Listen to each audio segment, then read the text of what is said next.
I'm going to teach you how to calculate age in Excel in under 2 minutes. If you need to find out someone's age based on their date of birth, the DATEDIF function is what you need. Let's dive in.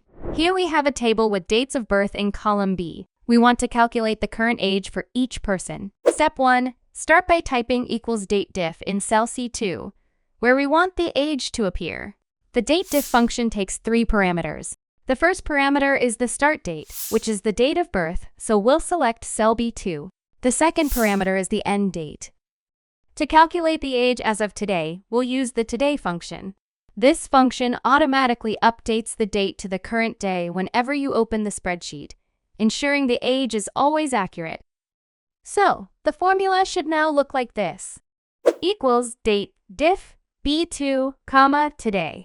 Step 2. The final parameter is to indicate to Excel that you want the result in years. But before we continue, if you want to become an Excel master, I'm giving away my $397 beginner to expert Excel course for free to all my subscribers. All you need to do is subscribe to the channel, like this video, and comment "I want the course" below. I'll send you a personal link to download it for free. Now let's continue. So, the last step is to tell Excel that you want the results in years. To do this, type a Y. The complete formula will be equals DATEDIF B2, today, Y. Press enter and you'll see the age displayed in cell C2. Now just drag the formula down to apply it to the rest of the rows. And that's all you need.